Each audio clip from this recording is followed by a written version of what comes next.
Dans la vidéo précédente, nous venons de créer un fichier POT qui va nous servir de modèle pour créer tous les fichiers de traduction, à savoir les fichiers .po qui, eux, contiendront les chaînes traduites en fonction d'une langue. Nous allons commencer en douceur. Je me rends ici sur la page d'accueil du site, donc je suis sur le template index.php et si je descends un petit peu en bas, je vais voir ici une zone où j'ai affiché toutes les catégories et toutes les étiquettes. Dans un premier temps, on va traduire ces deux chaînes ici. Je retourne dans le code ici. Je vais me positionner sur le template en question qui était index.php. Et si je descends un peu vers le bas du fichier, voilà, je vais trouver ici ma chaîne toutes les catégories, ainsi que la deuxième, toutes les étiquettes. Si je veux que ces deux chaînes de caractères puissent être traduites, je dois les encadrer avec une fonction getText. Les fonctions getText, je vous rappelle, ici, nous les avons là. Dans un premier temps, on va utiliser les deux premières qui sont les plus simples et on affinera un peu plus tard. Je vais donc considérer dans un premier temps la fonction double underscore. Je vais revenir dans le code et ici, je vais encadrer ma chaîne. Je vais mettre des guillemets déjà. Ensuite, des parenthèses. Et là, je vais mettre deux underscores. Et bien sûr, ceci, c'est du PHP, donc il faut que je l'encadre avec des balises PHP, sinon ça ne marchera pas. Donc je vais à la fin, et je finis la balise PHP comme ceci. J'enregistre. Alors je reviens ici sur le site. Dans un premier temps, je vous annonce que ça ne va pas fonctionner, je pense. Voilà, ça ne fonctionne pas, c'est normal. Ici, vous voyez que la chaîne a disparu. Parce que la fonction, en fait, la fonction ne fait que considérer la chaîne. Il ne se passe rien là. Pour voir la chaîne, il faudrait que je fasse echo, que je l'affiche avec PHP. Donc je rajoute echo ici, je reviens, et maintenant la chaîne est affichée, inchangée. Par contre, si je reviens au niveau de mes fonctions, je vois ici que j'ai une deuxième fonction qui est underscore E. Et le E veut dire echo. Je peux donc revenir ici, me passer de la commande echo, comme ceci, et de transformer ma fonction en underscore E, comme ceci. Je reviens, et au niveau de mon thème, je rafraîchis, et le résultat est inchangé. Par contre, à ce stade, si je fabriquais mon fichier PO et compagnie, la chaîne ne serait pas traduite parce que je n'ai pas spécifié le texte domaine.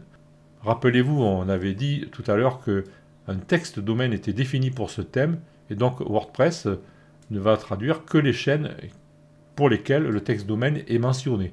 Je dois donc ici rajouter le texte domaine à la suite. Et le texte domaine, on a dit que c'était, dans notre cas, LG Sample. Voilà, comme ceci, j'enregistre, et si je rafraîchis, le résultat est inchangé. Maintenant, on a une nouvelle chose à considérer ici. Alors, je vais réduire la barre ici latérale pour mieux voir mon code. Ici, nous avons affiché la chaîne comme ceci dans la fonction underscore E, mais nous l'avons écrite en français. Mais en réalité, c'est pas comme ça qu'on doit fonctionner. WordPress est un système international et la langue de base est, dans ce cas est donc l'anglais. C'est-à-dire que si nous voulons faire un thème à portée internationale, qui pourra être traduit dans toutes les langues souhaitées, nous devons à la base l'écrire en anglais. C'est comme ça que ça fonctionne. Il faut comprendre que dans le cas de projets d'envergure, par exemple, les fichiers pourraient être envoyés à l'étranger pour être traduits. Admettons qu'on veuille faire une version indienne, il faudrait peut-être envoyer des fichiers à un cabinet de traduction en Inde. Et en général, ces gens ils vont plus parler l'anglais à la base que le français. Donc, on ramène tout le site au dénominateur commun de WordPress, c'est-à-dire la langue anglaise. Pour vous le prouver, je peux vous montrer l'exemple ici d'un plugin qui s'appelle SOEPress. Donc, ce plugin ici est développé par une agence française, on le voit bien ici en bas, Made with Love in France. Donc, ce sont des Français qui développent ce plugin. C'est un plugin qui a une version payante, etc. Donc, c'est quelque chose de professionnel. Et si je reviens ici dans l'éditeur de code et si j'affiche un des fichiers du plugin et si je fais une recherche de la fonction double underscore parenthèse, vous voyez ici que les chaînes de caractères sont bien en anglais dans un plugin français, donc ils respectent la règle du jeu. Ils se positionnent dans une dimension internationale et on voit que toutes les expressions, toutes les chaînes sont en anglais. Ici, migration completed, export completed, tout ça c'est en anglais et après ils offrent des traductions dans la langue désirée. Donc pour faire un site qui soit international, nous devons l'écrire en anglais au départ et le traduire ensuite. Je retourne donc dans mon fichier index.php et je vais corriger cette chaîne et je vais l'écrire en anglais. Et là je vais mettre all category, fait en anglais, all categories avec l'accent. Voilà, comme ceci. Et je vais faire pareil pour les étiquettes. Pour gagner du temps, je vais prendre ici la phrase entière, faire CTRL-C, je vais la coller ici, CTRL-V, et je vais remplacer all the tags, par exemple. Et j'enregistre. Donc, si je reviens ici au niveau de mon site, si je rafraîchis, je vais avoir l'expression en anglais. Bien sûr, elle ne sera pas traduite puisque je n'ai pas encore créé de fichier de traduction et je n'ai pas traduit les chaînes. Donc maintenant qu'on a au moins 2 chaînes, on va pouvoir créer le fichier de traduction. Comme je l'ai annoncé dans la présentation, nous allons utiliser le logiciel POEdit pour créer les fichiers PO et les alimenter avec nos traductions. Donc je vous invite à vous rendre sur le site poedit.net et d'installer, enfin télécharger l'application et l'installer sur votre ordinateur. Et ensuite, nous allons pouvoir l'utiliser ensemble. Je vais revenir ici dans le code. Par contre, je vais mettre majuscule ici pour que ça soit harmonieux, parce que j'avais mis C majuscule la catégorie, autant être cohérent. J'enregistre.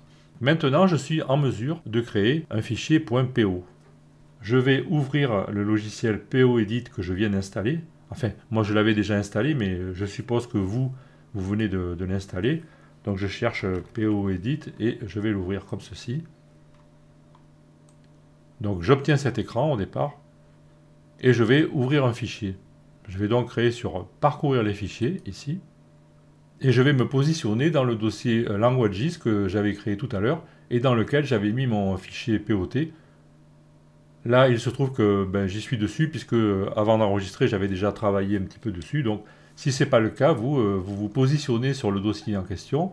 Donc ici, je suis bien dans mon site WordPress, dans le dossier WP Content Theme LGSample, et je suis bien dans le dossier Languages, et je vois le fichier LGSample Model Traduction.pot que nous avons créé tout à l'heure.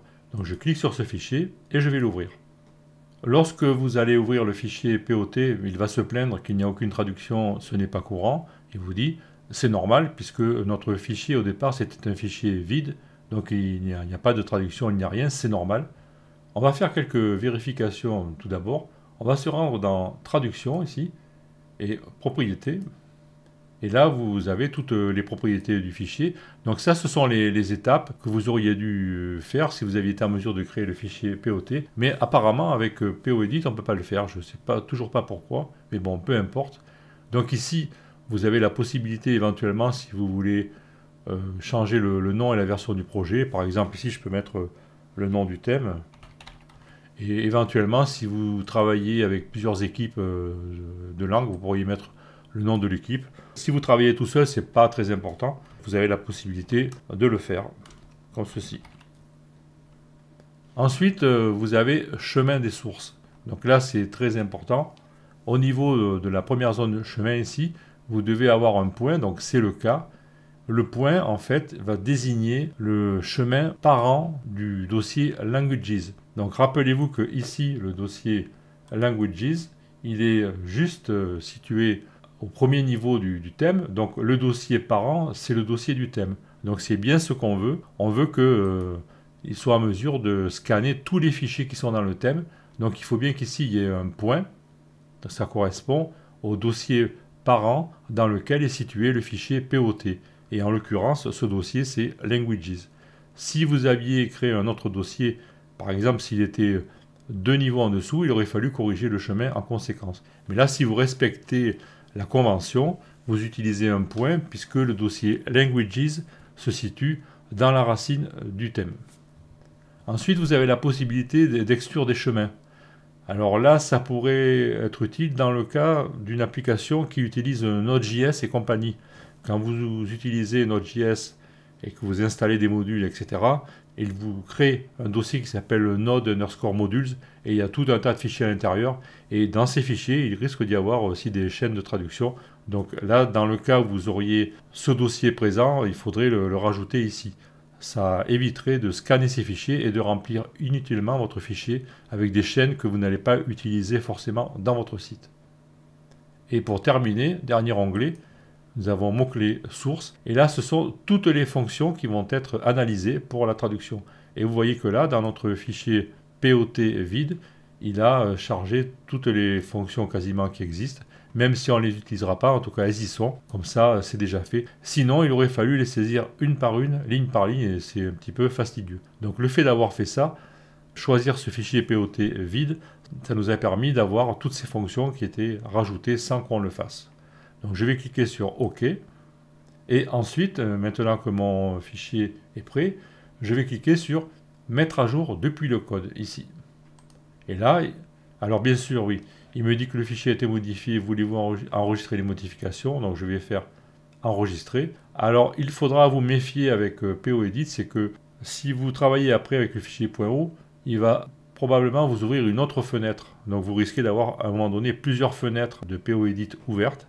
Donc il faut toujours vérifier ici en haut quel est le nom du fichier ouvert. Donc là, il me propose d'enregistrer le fichier POT. C'est normal puisque j'ai modifié le nom de l'équipe, etc. Donc je fais enregistrer. Et maintenant, il va faire la mise à jour. Il va détecter les chaînes. Et vous voyez qu'ici, il a détecté des chaînes. Donc, All Categories et All the Tags, ce sont les chaînes que nous avons créées ensemble. Et il y avait des chaînes qui traînaient ailleurs dans le code. Add menu et Primary menu. Donc ça, je sais d'où ça vient.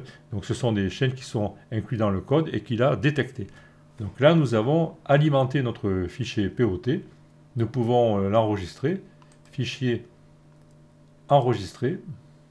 Et maintenant, si nous revenons ici dans le code, dans l'éditeur, et si nous ouvrons ce fichier POT, il est ici, vous allez voir que maintenant, il y a des choses qui ont été ajoutées à la fin du fichier. Toutes les chaînes qui ont été détectées ont été ajoutées dans le fichier. Et si je reviens ici, nous avons la liste. Par contre, ici, nous n'avons pas la possibilité de mettre une traduction, puisque nous avons ici un fichier POT. Je le rappelle, c'est le modèle. Lui ne contient aucune traduction, il contient uniquement les chaînes à traduire, et il va servir de moule pour fabriquer un fichier PO. Nous sommes maintenant en mesure de créer le fichier PO pour effectuer notre traduction. Avant de faire ceci, je vais quand même agrandir un petit peu la police pour que vous voyez mieux de votre côté. Donc ici, je vais aller dans Fichier, Préférences, et je vais utiliser une police personnalisée, et je vais mettre du 18, voilà, comme ceci. Et là aussi. Et je fais OK. Voilà, comme ça, vous y verrez mieux. Et je vais donc partir de ce fichier POT et je vais créer le fichier PO. Je clique ici sur Fichier, Nouveau à partir d'un fichier POT-PO, donc je clique sur ce choix. Et là, il va me demander de choisir le fichier de source. Je veux travailler à partir du fichier POT, j'étais déjà positionné dessus, mais peu importe, il me demande à nouveau de choisir le fichier. Donc ça peut vous déconcerter, mais c'est comme ça. En fait, il va ouvrir une nouvelle fenêtre. C'est pour ça qu'il me demande quel est le fichier que je veux choisir, même s'il est déjà ouvert. Peu importe. Donc, je choisis ce fichier LG Sample Model Traduction POT. C'est le fichier que je viens de créer. Donc, je le choisis. Je clique sur Ouvrir. Et là, vous voyez ici que j'ai une deuxième fenêtre de POEdit. Donc, il faut bien faire attention à ça. Et je vais devoir choisir la langue de traduction. Alors, méfiez-vous. Là, il est positionné sur le français. Ça tombe bien. Mais lorsque vous choisissez la langue, prenez bien le code de langue et le code pays. Parce que le français, vous l'avez tout seul ici. Si vous choisissez français, il va vous créer un fichier qui s'appelle FR, tout court. Donc ça ne va pas. Il faut prendre français France, comme ceci. Je clique OK. Et là, il va vous créer un fichier fr_fr majuscule.po. c'est comme ça que le fichier doit être libellé, c'est-à-dire le code de langue ainsi que le code du pays. Donc là, notre fichier est créé. Je vois que désormais, j'ai une zone ici disponible pour la traduction et je vais pouvoir traduire mes chaînes. Rappelez-vous que désormais, vous avez deux fenêtres de POEdit ouvertes. Donc, vérifiez bien ici en haut à gauche dans quel fichier vous vous situez. Vous voyez, si je clique sur l'autre onglet, là, je suis sur le modèle POT. Par contre, ici, je suis sur le fichier fr.po.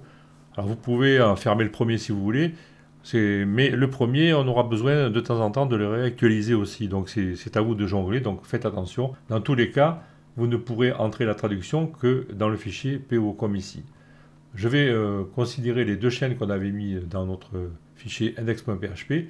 Je clique sur All Categories ici, et là, dans la zone de traduction, je peux proposer ma traduction. Donc en français, je vais écrire toutes les catégories.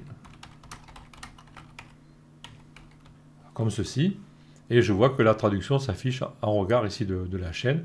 Et pour la deuxième chaîne, All the Tags, je vais ajouter toutes les étiquettes. Alors là, j'ai pas l'accent. Alors j'ai une astuce pour faire les accents avec les lettres majuscules. Vous pouvez faire fenêtre point avec Windows. Non, c'est pas celui-là. C'est fenêtre R pour Run. Et vous exécutez le programme qui s'appelle charmap, comme ceci. Et là, vous avez une table de caractères. Donc je vais récupérer le E accentué, là, celui-ci. Donc je vais faire sélectionner et ensuite copier. Donc il est dans le presse-papier. Maintenant, je peux revenir ici et je peux le mettre avec CTRL-V. Et là, j'ai mon E majuscule accentué. Voilà, c'est beaucoup plus propre, comme ceci. Donc j'ai traduit ces deux chaînes. Pour l'instant, on va voir ce que ça donne. Je vais faire enregistrer. Donc j'enregistre mon fichier. Alors pour l'instant, je ne l'avais pas enregistré, donc il faut que je le fasse, bien sûr. Il me propose par défaut le nom du fichier avec le code pays et le code langue, fr majuscule.po. Donc pour un thème, c'est comme ça que ça doit se passer dans le dossier languages. Donc je vais laisser comme ça et je fais enregistrer. Si je reviens ici dans l'éditeur de code, je vois que dans mon dossier languages, j'ai deux nouveaux fichiers, frfr.mo, donc c'est le langage machine, et frfr.po que je peux ouvrir. Et si je vais en bas du fichier ici, je vais voir mes chaînes ici avec leur traduction, comme ceci. Et si je reviens au niveau du site, qui était ici, et si je rafraîchis, maintenant mes chaînes sont traduites en français. Ma traduction marche. Donc arrivé à ce stade, vous avez normalement compris le principe. Bon, bien sûr, on a encore d'autres subtilités à examiner, mais voilà comment fonctionne la traduction en général. Donc on va continuer dans la prochaine vidéo à voir les autres fonctionnalités.